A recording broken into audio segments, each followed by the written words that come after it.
representing over 52,000 children from the administrators and principals that are here today. There are more who couldn't make it, but that's quite a number. There's about 8,000 staff members that are responsible for these children day in and day out, and we figured that this would be a perfect time that we could address some issues pertaining to the safety and the security and the well-being of these children. The job of the parents doesn't stop once they leave the home and as they arrive in school. There's a partnership in that. Our parents are still responsible for the schools they choose. And when they see things that they disagree with, then they will make suggestions to our administrators and educators on their education. Now, the police department does offer a crime prevention survey. If any of the yeshivas of schools require a crime prevention survey, that can be provided by the individual precinct at no cost to the yeshiva. And we'll make suggestions to you on how we could possibly improve the safety in that location. It's very important that in the schools that they feel safe. And that's part of my job as the police official, to work with the school administrators and the educators to make sure that they do have a safe environment where they can learn. Some of the video equipment that's available today, probably under $5,000, you can have a great system put into the school that would really help the police department and also prevent people. You can put a sign out there, this place is under video surveillance. It is a team, and it is so enjoyable. We are so blessed, so lucky to have this relationship. It's not just built on days like today, but every single day. So. Honestly, one of the biggest ones is the horn honking and the end ones. When we stop in front of people's houses. And a lot of you know, how many operators do I have here? Bus operators. Do I have any? All right, just the administrators from the school. All right, this is the message, a basic, very simple message, that we need to get back out and get back to the operators of these buses. Is that you're serving a community, you're picking up the pupils from the homes. We also got to be cognizant of the neighbors and what's going on. And we understand the child's not out there. How do we alert them? We all live in Brooklyn. We do the old horn honk. Those bus ones are very loud, especially if they have air horns on them. Okay? We just need to be more considerate of our neighbors and to ease down on those bus ones. So I want you to get that message back. Please watch your driving. A school bus has to apply to all VTL traffic laws. And that means red lights, stop signs, failure to yield, not making a left in front of a car that's coming in your direction when you don't have the right of way, yielding to pedestrians. We understand there's a schedule. We can appreciate it, but we have to follow those rules. God forbid a bus accident. And we still weren't as successful, I feel, as we are today in reducing crime and keeping our children safe. And the reason for that difference today is our partnerships with the people in this room, the school administrators, our partnerships with school safety, with transit.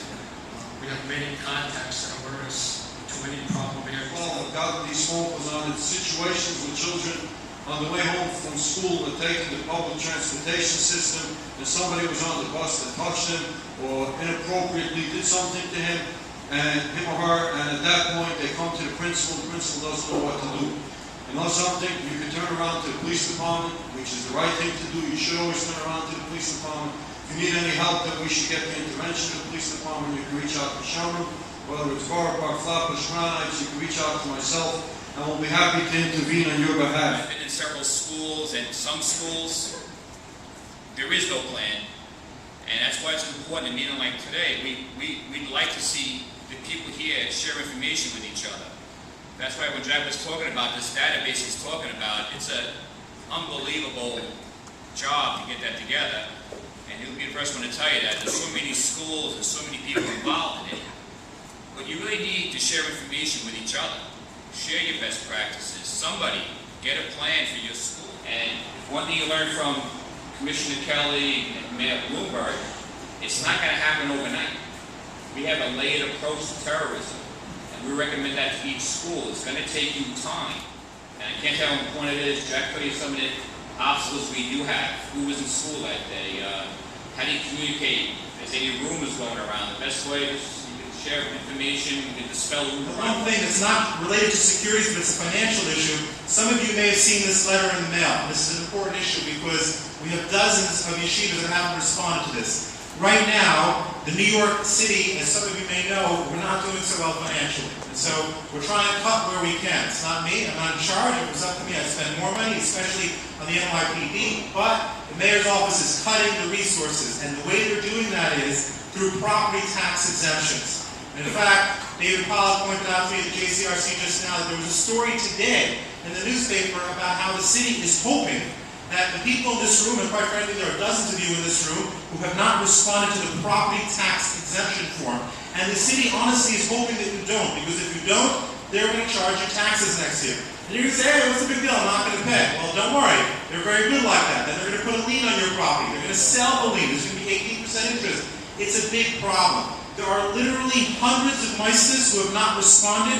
The deadline is next week, December 5th. So I'm begging you, please respond. It's an important issue. It's tens of thousands of dollars. You can speak to me, you can speak to Barry, you can speak to the JCRC, you can speak to the Department of Finance, you can call 301. We have a lot of options. Just please make sure the last thing I want is that December 6th, you're going to come to the office and say, whoops, I forgot, now we're going to have a problem. And so I'm encouraging you please to look into that as well. So for those of you who are here, I would recommend just make sure you have one person in your yeshiva who's in charge of security.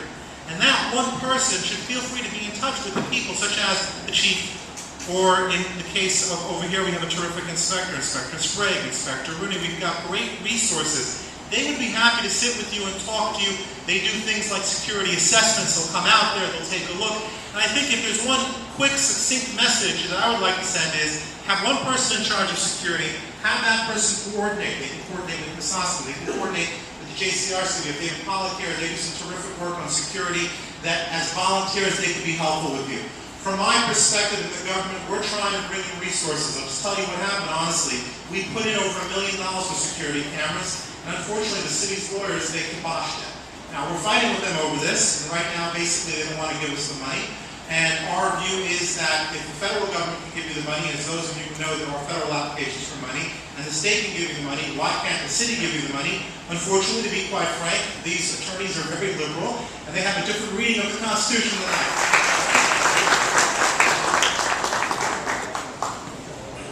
One of the reasons that Misaskim took a role in putting this meeting together is we managed to write up a program that's going to be able to send out notifications to the school system. Meaning, once a week, once every other week, we're going to try to get you, whether it's a message from the chief, a message from the councilman, a message from the inspector, your local precinct has a message that the school, you'd like the school administrators to know about. We'll be able to get this out to you via an email. At the same time, if Hatzolah something should happen, we have to get you an emergency notification. We'll be able to get you this notification out as well. Great pleasure to be here this afternoon and to be part of the partnership with all of you on behalf of the F.B.I. We have to offer, and again, resources aren't unlimited. We're working with Rabbi Meyer to get a supply of these to you. We'll be able to get some of them to you complimentary. Some of them may have a minimal expense, but this is actually put together by the American Football Coaches Association. It's a little identity packet, comes sealed. I tore this one open so that I could share with you the contents, and the contents are very simple. There is the obligatory advertisement to get you to purchase other things, which would be safely thrown away. But there is a fingerprint card and a physical identity descriptor. In addition to that, there is a chew swab, which will take a DNA sample. And that is not just to identify remains, although we need to think about that in a worst-case scenario. But if someone has actively been taken, there are many examples in the news that you hear of where the appearance of a child has changed, so that photograph might not be as effective. The fingerprints are a good, immediate way, if we found somebody that we think is the missing person. We're looking for fingerprints because we can get a good immediate snapshot of, is this the child that we're looking for? Is this another child that's missing? You're going to see the little things that no background investigation can really reveal, and you'll be able to make a better decision. I wouldn't be reluctant at all to terminate someone in that first year, even in the first 6 months. Just because you made a decision doesn't mean that you can't change your mind. It's critical to keep thinking and to not get complacent. The thought that I'd like to leave leave you with is very simple. Trust your instincts. If someone is out front taking pictures, maybe it's nothing, maybe it's something. Trust your instincts and then act on your instincts. It's great to get all the schools together, the heads of school here together, just to, even if you're not going to do anything that they say, but to bring it to the forefront. And it's important. Everybody should have grip on the security in the school. You can never be too careful. We're in charge of Yiddish and Shamas, and everybody has to be careful about it. It was a beautiful meeting. I hope they do this not too often, but once a year is just right. Very impressed. It was a very good meeting. Jack Mai always throws a good meeting. Impressed, and Misaskim does a wonderful, wonderful job. And it's a beautiful thing that we work with Misaskim, Shomrim, and Hatzolah together. It's a Kiddush Hashem. I'll give you myself. It's Very, very informative and very, very helpful.